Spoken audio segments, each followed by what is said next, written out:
Pembahasan di malam hari ini kita akan membahas tentang menguak rahasia misteri perahu Nabi Nuh alaihi salatu wassalam di mana berlabuh. Apa sifat-sifat perahu ini? Berapa orang yang naik di atas perahu ini? Adakah orang-orang yang tidak naik ke perahu ini selamat?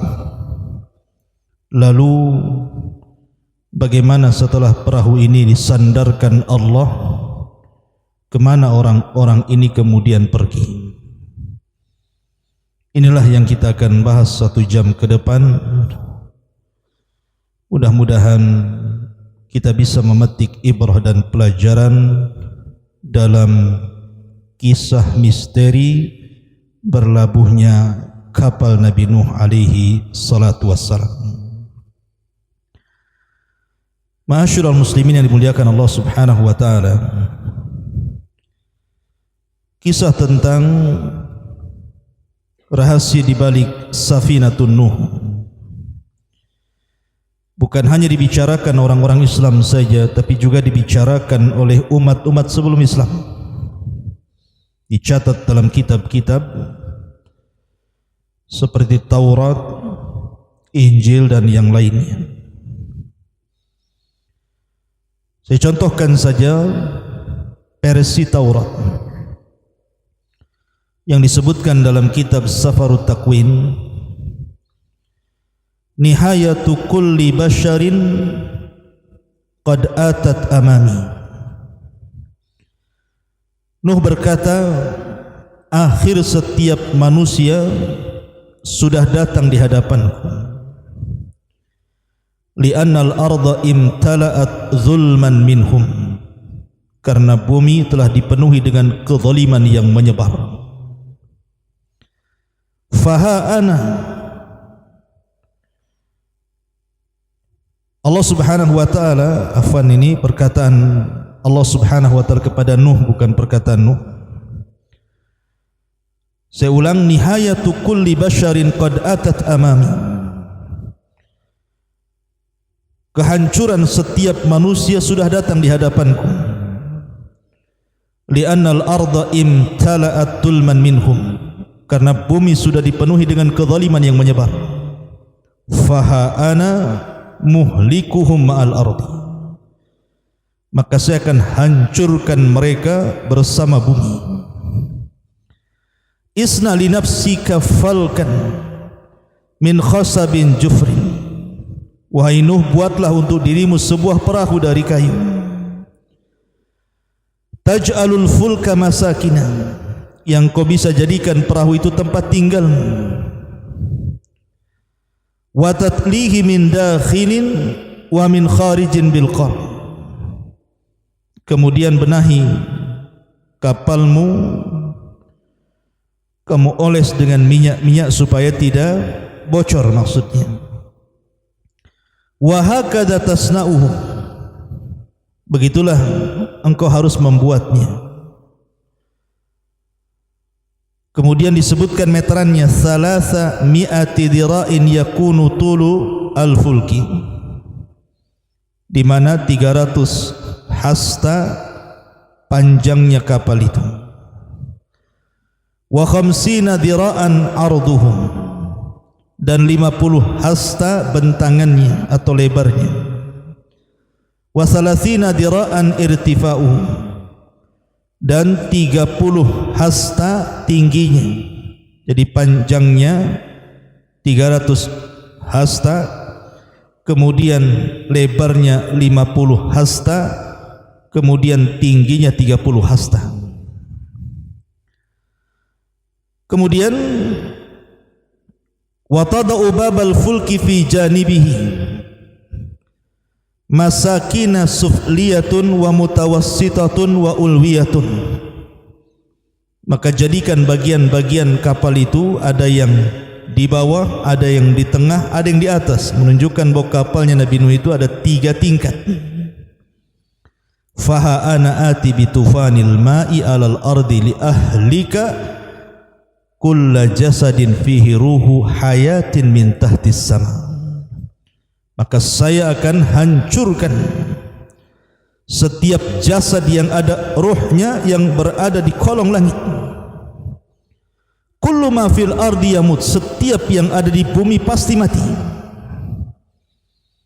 Kemudian Allah Subhanahu wa taala mengatakan, masukkan juga setiap itsnaini min kulli tudkhilu ilal fulki listiqaiha ma'aka. Setiap binatang-binatang yang berpasang-pasangan masukkan juga. Takunu dzakaran au untha, laki-lakinya perempuannya. Minat tuyur, dari burung-burung, ka ajnasiha bersama jenis-jenisnya, wa minal bahaim ka ajnasiha, dan juga binatang-binatang ternak dengan segala jenisnya, wa min kulli dabbabatil ardi ka ajnasiha, dan binatang-binatang melata di bumi masukkan dengan jenis-jenisnya. Fakhudh li nafsika min kulli ta'amin, ambil juga untuk dirimu wahai Nuh setiap makanan yukal yang dimakan. Fayakunu laka walaha ta'aman, sehingga makanan itu cukup untuk kau makan dan semua penghuni yang ada di kapal itu. Fafa'ala Nuhun hasba kulli ma amarahu bihillahu hakadha fa'al. Maka Nuh pun melaksanakan perintah Allah, begitulah Nuh melaksanakan perintah itu. Ini versi Taurat. Tetapi kalau kita melihat versi Al-Quran, berbeda lagi. Saya akan sebutkan ayat-ayat yang berkenaan dengan sifat-sifat kapal Nabi Nuh alaihi salatu wasalam dalam Al-Quran. Pertama disebutkan dalam surah Hud ayat 37. Wasna'il fulka bi'ayunina wa wahyina wa la tukhatibni fil ladina zalamu innahum mughraqun. Dan buatlah kapal itu dengan pengawasan dan petunjuk wahyu dari kami, dan janganlah engkau bicarakan dengan aku tentang orang-orang zalim, sesungguhnya mereka akan ditenggelamkan. Di sini Allah Subhanahu wa taala memerintahkan Nuh untuk membuat perahu. Kemudian disebutkan dalam surah Al-Mu'minun ayat 27 juga, fa auhayna ilaihi anisna'il fulka bi a'yunina wa wahyina fa idza jaa amruna wa farat tanur fasluk fiha min kulli zawjayn itsnaini wa ahlaka illa man sabaqa alaihi alqawlu minhum wa la tukhatibni fil ladina zalamu innahum mughraqun. Lalu kami wahyukan kepadanya, buatlah kapal di bawah pengawasan dan petunjuk kami, maka apabila perintah kami datang dan tanur dapur telah memancarkan air, maka masukkanlah ke dalam kapal itu sepasang-sepasang dari setiap jenis, juga keluargamu, kecuali orang-orang yang lebih dulu ditetapkan akan disiksa di antara mereka.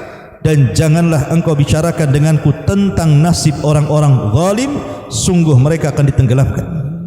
Di sini Allah sifatkan bahwa Allah Subhanahu wa taala merintahkan untuk membuat perahu dan memasukkan binatang-binatang yang berpasang-pasangan ke dalamnya. Kemudian juga Allah Subhanahu wa taala katakan, fa anjaynahu wa man ma'ahu fil fulkil mashhud.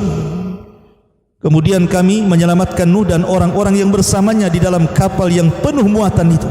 Ya, karena di situ ada binatang, ada manusia, ada makanan dan begitu seterusnya.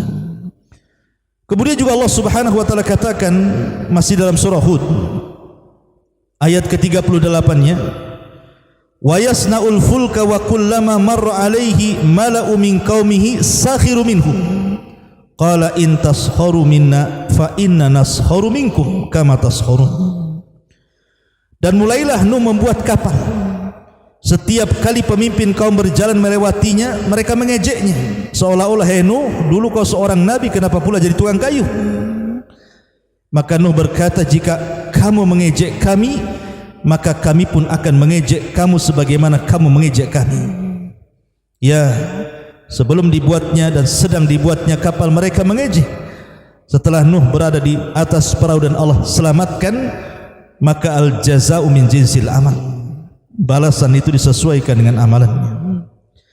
Kemudian juga disebutkan dalam surah Al-Haqqah ayat 11-12, Allah mengatakan, an inna lamma taghal ma'u hamalnakum fil jariyah linaj'alaha lakum tadhkiratan wa ta'iyaha udhunun wa'iyah. Sesungguhnya ketika air naik sampai ke gunung, kami membawa nenek moyang kamu ke dalam kapal agar kami jadikan peristiwa itu sebagai peringatan bagi kamu dan agar diperhatikan oleh telinga yang mau mendengarkan. Kemudian juga sifat perahu Nabi Nuh juga disebutkan dalam dalam surah Al-Ankabut ayat 15. Fa anjaynahu wa ashabas safinati wa ja'alnaha ayatan lil alamin. Maka kami selamatkan Nuh dan orang-orang yang berada di kapal itu, dan kami jadikan peristiwa itu sebagai pelajaran bagi semua manusia. Dan juga Allah Subhanahu wa taala katakan, wa hamalnahu ala dhati alwahin wa dusur tajri bi a'yunina jazaan liman kana kufir walaqad taraknaha ayatan fahal min mudzakir. Dalam surah Al-Qamar juga Allah katakan ayat 14-15, dan kami angkut Nuh ke atas kapal yang terbuat dari papan dan pasak.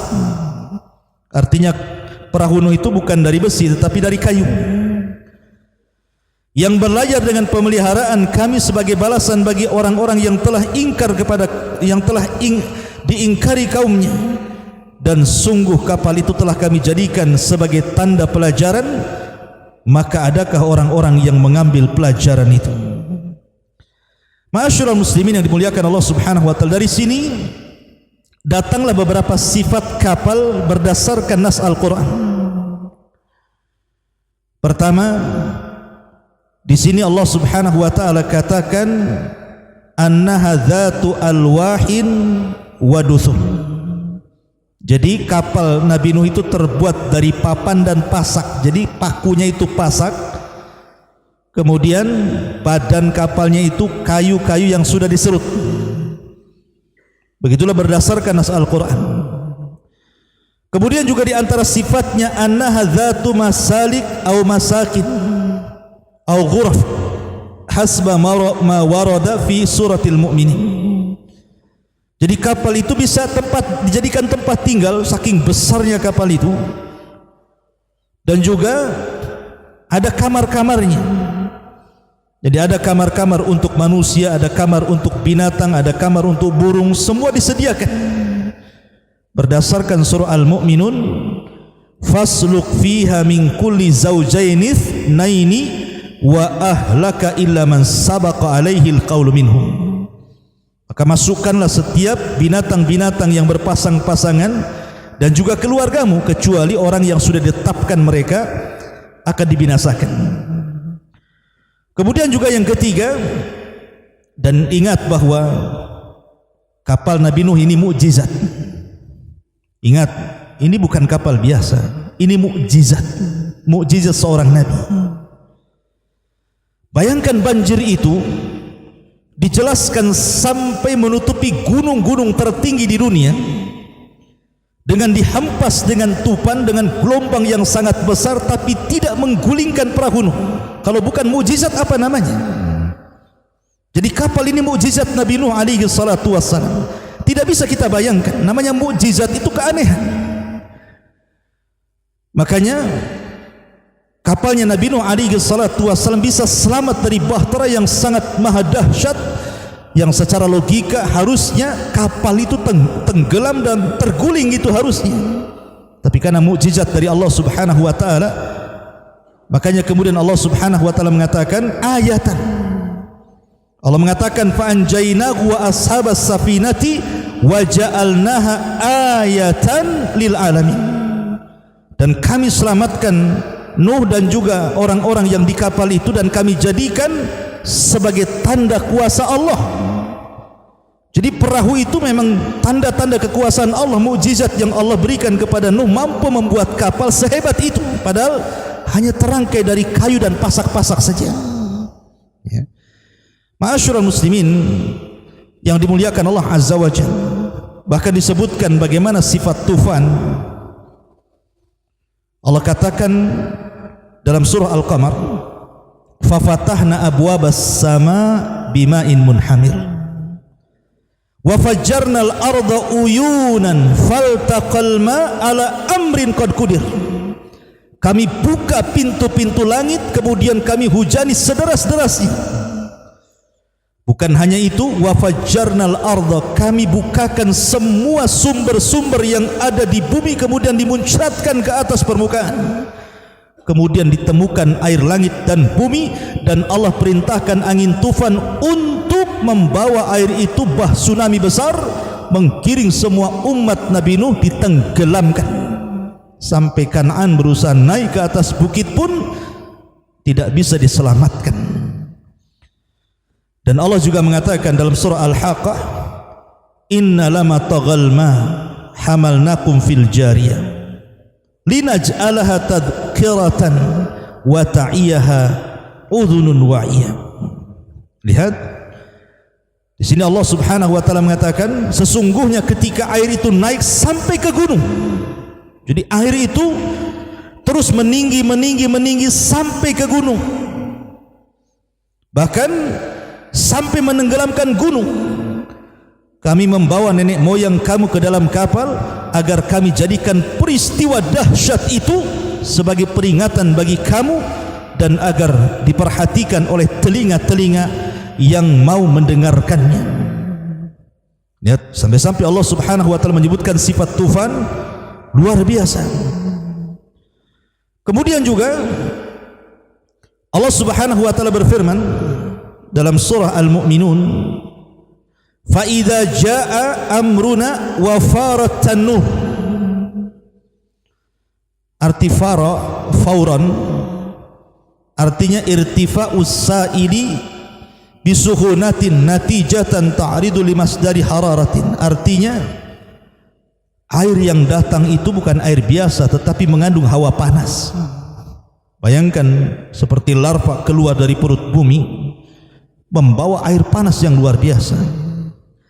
Adapun tanur adalah wajhul ardi, dia adalah permukaan bumi. Jadi permukaan bumi semua tertutup dengan air. Memang terjadi khilaf para ulama, apakah satu dunia itu terjadi banjir bandang dengan tufan yang hebat, satu dunia maksudnya, ataukah hanya kaumnya Nuh, karena ketika itu manusia belum mendunia, hanya di satu tempat kaumnya Nuh saja. Wallahu a'lam, karena tidak ada keterangan.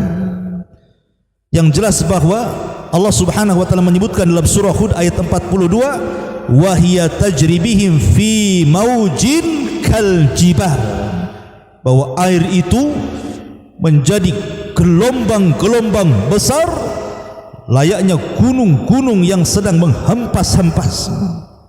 Begitu dahsyatnya Allah Subhanahu wa taala menjelaskan tufan yang menimpa kaum. Coba bagaimana bisa selamat dengan banjir sebesar ini? Ma'asyiral muslimin yang dimuliakan Allah Subhanahu wa taala, ketika Nuh alaihi salatu wassalam naik ke atas perahu, memang secara jumlah berapa orang sebenarnya yang naik di atas perahu itu? Kalau kita mengacu kepada Taurat ataupun perjanjian lama, kisah Israiliyat, bahwa orang-orang yang ada di perahu itu jumlahnya sekitar, ada yang mengatakan 40 dan ada yang mengatakan 80 orang. Paling banyaklah 80 orang. Kenapa? Karena Nabi Nuh alaihi salatu wassalam itu memang diuji. Dia setiap berdakwah itu tidak dapat pengikut kecuali setelah melewati 20 tahun sekali. Jadi 20 tahun sekali baru dapat satu pengikut. Nanti 20 tahun lagi berdakwah, satu pengikut lagi. Dan Nuh itu berdasarkan nas Al-Quran, usia dakwahnya itu alfasanatin illa khamsina ama, 1000 tahun dikurangi 50, artinya 950 tahun Nuh itu berdakwah. Tapi Allah uji dengan tidak banyak pengikut, sehingga ada yang mengatakan 40, ada yang mengatakan 80, ada yang mengatakan 70, wallahu alam. Ini berdasarkan dari kisah-kisah Israelian, karena Al-Quran tidak menjelaskan berapa jumlahnya. Yang jelas bahwa di perahu itu yang jelas-jelas ada adalah Nuh, kemudian 3 anak yang sudah saya ceritakan, Syam, Ham dan Yafis, dan juga istri-istrinya dan anak-anaknya. Apakah kemudian 70 atau sampai 80 itu hanya keluarga Nuh saja? Wallahu a'lam. Ataukah ada pengikutnya di situ? Allahu a'lam. Kita tidak tahu, karena tidak dijelaskan masalahnya harus gimana gitu ya. Ma'asyiral muslimin yang dimuliakan Allah Azza wa Jalla. Lah, adapun besar perahu Nabi Nuh seperti yang di awal saya jelaskan versi Taurat tadi, sekian hasta panjang, sekian hasta lebar, sekian hasta tinggi, maka kita katakan sebagaimana yang dikatakan para ulama, fa innas safinata banaha Nuhun biwahyin. Ingat bahwa perahu itu dibuat oleh Nabi Nuh berdasarkan wahyu, satu. Wa ta'limin minallah, dan Allah yang mengajarkannya. Wala na'rifu hajmaha wala syaklaha wala tasmimaha wa hiya mu'jizatun wa ayatun li ahlil ardi. Kita tidak mengetahui berapa besarnya, bagaimana bentuknya, bagaimana sifatnya, karena perahu Nabi Nuh itu adalah mukjizat dan tanda-tanda kebesaran Allah yang Allah tampakkan di permukaan bumi, sebagaimana Allah berfirman, fa anjaynahu wa ashabas safinati wa ja'alnaha ayatan lil alamin. Dan kami selamatkan Nuh dan juga orang-orang yang ada di kapal itu, dan kami jadikan sebagai mukjizat, tanda-tanda kebesaran Allah di alam semesta ini.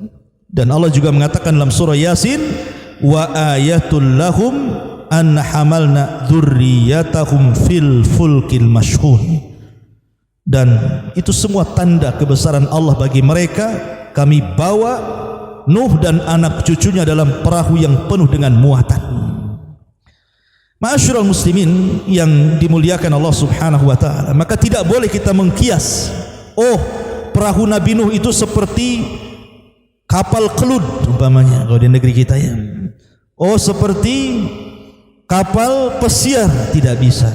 Karena tidak dijelaskan bentuknya seperti apa, kotakkah dia, segitigakah dia, seperti kepompongkah dia, kita tidak tahu.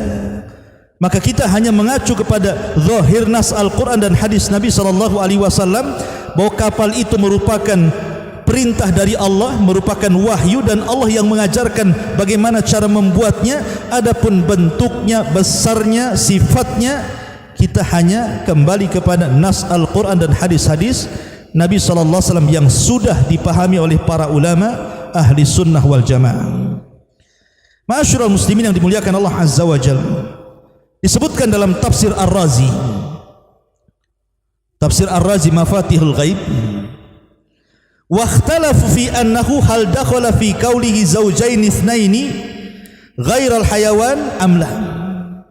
Apakah masuk pada perkataan setiap berpasang-pasangan selain hewan, umpamanya tumbuh-tumbuhan, satu pohon kurma jantan, satu pohon kurma betina begitu, maka amal hayawan fadakhil, adapun hewan-hewan jelas masuk. Adapun yang dimaksud nabat, maksudnya tumbuh-tumbuhan, fal lafdzu la yadullu alaih, lafaz tidak menunjukkan itu. Tapi tentu ada qarinah. Yang namanya makanan tentu buah-buahan, sayur-sayuran tentu masuk gitu ya. Kebutuhan manusia pasti ada di situ. Tetapi kata beliau, kata Ar-Razi dalam tafsirnya, ketika bicara tentang masalah asad, asad itu singa, Apakah juga singa dimasukkan ke dalam perahu? Sempat dia lapar, habislah semua binatang dalam perahu itu. Makanya dia mengatakan, lam yastati Nuh alaihi salam an yahmil al-asad. Nuh tidak mau memasukkan singa pada awalnya ke dalam perahunya. Hatta ulqiyat alaihi al-humma, sampai Allah buat asad itu demam. Macam kena corona gitu. Jadi sakit asadnya, tidak bisa apa-apa. Wa dzalika anna Nuhan alaihi salam qala, ya Rabb, famin aina ut'imul asad idza hamaltuhu. Ya Rabb, macam mana aku akan memasukkan ini singa ke dalam perahu? Kalau sudah di perahu ini, macam mana saya akan memberi makan dia? Maka Allah berfirman, fasawfa usghiluhu anit ta'am fasallatallahu alaihi al-humma. Maka saya akan sibukkan dia sehingga lupa makan. Makanya Allah kirimkan penyakit demam kepada Asad sehingga murung saja, makan pun tak mau. Maka kemudian dimasukkanlah, termasuk juga fil, gajah gitu ya, dan binatang-binatang yang sepasang-pasang. Sekarang masalahnya, perahu Nabi Nuh alaihi salatu wasalam untuk memuat binatang sebanyak yang kita kenal hari ini, dengan berbagai macam jenis binatang, dari binatang yang paling besar sampai binatang yang paling kecil, dari binatang yang berjalan di bumi sampai binatang yang terbang. Mungkinkah Nuh bisa membawa semua binatang dengan segala jenisnya? Maka dijawab para ulama, Allah itu ala kulli syai'in qadir. Allah atas segala sesuatu mampu. Tidak mesti kemudian binatang yang tidak ada di kapal itu Allah tidak sanggup menciptakan setelahnya. Allah itu ala kulli syai'in qadir, atas segala sesuatu maha mampu gitu. Jadi tidak perlu dipusingkan, akhirnya dihayalkan, nih binatang kalau kita masuk ke kebun binatang banyak sekali, kayaknya mustahil kalau masuk ke perahu Nabi Nuh, emang sebesar apa gitu kan. Nah, itu terlampau berlebihan cara kita berpikir. Kita ini tunduk kepada wahyu. Dan ingat, Allah ala kulli syai'in qadir. Allah segala sesuatu mampu menciptakan apapun yang sebelumnya belum ada jadi ada. Kun fayakun bagi Allah. Tidak perlu pusing masalah-masalah seperti itu. Cuman masalahnya, berapa hari Nuh ini berada dalam perahu itu? Maka ini pun menjadi polemik. Kalau versi ahli kita, versi Israiliyat tadi, perjanjian lama mengatakan qad istamarra arba'ina yauman wa lailatan wa hiyal muddatu allati makatha fiha Nuhun fis safinati huwa wa man ma'ah min ahli iman alladzina amanu bihi wa hum qillatun bid'atu wa thamanun rajulan wa imra'atan. Adapun kapal itu terus terombang-ambing di tengah bahtera badai yang sangat besar itu selama 40 hari 40 malam.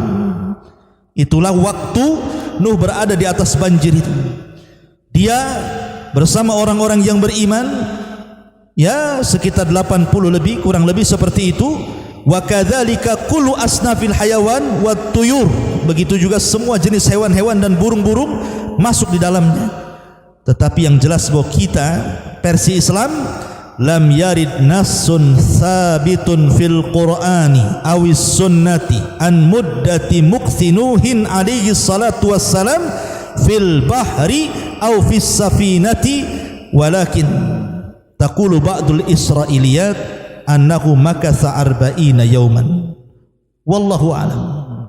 Tapi tidak, dalam Islam tidak ada satu pun yang sabit dari Al-Quran dan Sunnah tentang berapa lama Nuh itu tinggal di perahu. Hanya kisah Israiliyat mengatakan 40 hari gitu saja. Maka tidak pusing bagi kita apakah 10 hari, 20 hari, 40 hari, 1 bulan, 1 tahun, karena perkara itu tidak menambah iman ataupun tidak memadaratkan keimanan seseorang. Yang jelas bahwa qasasul Quran itu diambil dari ibrah, pelajaran dari kisah Nuh alaihi salatu wassalam dan orang-orang yang berada di atas perahu Nuh alaihi salatu wassalam. Pertanyaannya, di mana kapal itu berlabuh? Di mana kapal itu berlabuh? Quran memang jelas mengatakan dalam surah Hud 44, wa qila ya ardu abli'i ma'aki wa yas samaa'a aqli'i wa ghidhal ma'u wa qudiyal amru wastawat 'alal judi wa qila bu'dan liqaumi zalimin. Wahai bumi, telanlah airmu, wahai langit, berhentilah hujanmu, dan air pun disurutkan, dan perintah pun diselesaikan, dan kapal pun berlabuh di sebuah gunung yang disebut dengan Judi, dan dikatakan binasalah orang-orang yang zalim itu. Quran hanya menyebutkan kalimat Jabal Judi, Bukit Judi. Ingat ada 3 bukit yang sangat dimuliakan dalam sejarah kan itu. Ada namanya Bukit Judi, tempat berlabuhnya kapal Nuh. Ada namanya Bukit Saina, tempat Taurat turun kepada Nabi Musa alaihi salatu wassalam. Ada namanya Bukit Hira, di mana Rasul berada di gua Hira, wahyu turun di situ. Inilah bukit-bukit mulia. Lah salah satunya Bukit Judi. Pertanyaannya, di mana Bukit Judi ini? Terjadi silang pendapat yang cukup tajam di kalangan ulama. Ada yang mengatakan Bukit Judi itu di Mekah, di Mekah Al-Mukarramah. Karena ada yang mengatakan bahwa ketika Nuh alaihi salatu wassalam berada di atas perahu itu, maka Allah Subhanahu wa taala arahkan perahunya itu mengarah ke Mekah. Kemudian setelah berada di atas Baitullah Al-Haram selama 40 hari, kemudian diarahkan ke Bukit Judi, kemudian disitulah kapal Nabi Nuh dilabuhkan. Ketika Nabi Allah Ibrahim alaihi salatu wassalam membangun Ka'bah, maka Ibrahim kan memerintahkan Ismail untuk membawa batu-batu. Maka diambillah 4 batu. Pertama batu Hira, kedua batu dari Sabir, kemudian batu dari Tur, kemudian batu dari Judi. Artinya masih negeri Arab, karena Ibrahim itu berada di Mekah, negeri Arab. Ini pendapat yang pertama, bahwa Bukit Judi itu berada di Mekah Al-Mukarramah. Pendapat yang kedua, bahwa Bukit Judi itu ada di Musil, di daerah Musil, daerah Irak sana. Disitulah kemudian bukit itu berada tempat berlabuhnya kapal Nabi Nuh alaihi salatu wassalam. Ada juga yang mengatakan bahwa bukit itu dekat dengan Kufah. Ada juga yang mengatakan dekat dengan Najab al-Ashraf. Tetapi yang masyhur dari kalangan para ulama tafsir, bahwa Bukit Judi itu berada di sebuah wilayah yang meliputi distrik Botan di Turki sana, dekat dengan perbatasan negara-negara Turki, Irak, Suria dan semacamnya situ. Dan pemerintah Turki pernah mendanai untuk menggali situs-situs itu, sampai akhirnya kemudian ditemukan situs-situs tersebut. Rupanya kemudian ada tonjolan di atas bukit itu, di mana persis menyerupai kapal. Panjangnya 170 meter, lebarnya 45 meter, hampir persis dengan ukuran panjangnya 300 hasta dan lebarnya 50 hasta yang diperintahkan Nuh dalam kisah Israel tadi. Bahkan ada yang mengatakan, para ilmuwan Amerika, Timur Tengah dan banyak sekali, banyak yang kemudian mempelajari tentang batu-batu besar, situs-situs itu dipelajari oleh mereka. Sampai-sampai ada yang mengatakan bahwa itu usianya sampai 100 tahun lebih. Wallahu alam, ini saya hanya baca saja, tapi yang jelas bahwa itu yang masyhur, bahwa Bukit Judi itu ya di daerah yang berada di wilayah mendekati Turki sana, dekat perbatasan Turki, Irak dan Suriah. Tetapi yang jelas bahwa kita tidak bisa menjazam, oh di sini, oh di situ, tidak bisa. Karena Allah dan Rasulnya tidak menjelaskan di mana bukitnya. Bukit Judi, Bukit Judi, selesai. Ya bisa tidak di daerah-daerah yang disebutkan tadi. Karena perkara ini ghumud, masih samar gitu kan. Dan bagi kita kaum muslimin, sekali lagi, ketika mempelajari qasasul anbiya, kisah-kisah para nabi, maka kita ambil ibrah dan pelajaran dari bagaimana dakwah dia, bagaimana kesabarannya, bagaimana istiqomahnya, bagaimana cara dakwahnya, dan begitu seterusnya. Itulah yang paling bermanfaat bagi kita ketika membaca kisah-kisah para nabi, bagaimana akhir orang-orang yang durhaka kepada Allah dan Rasulnya, dan begitu seterusnya. Dan pelajaran para nabi dalam Al-Quran itu banyak sekali. Fa'tabiru ya ulil absar.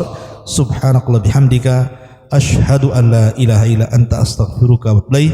Allah ta'ala alam. Assalamualaikum warahmatullahi wabarakatuh.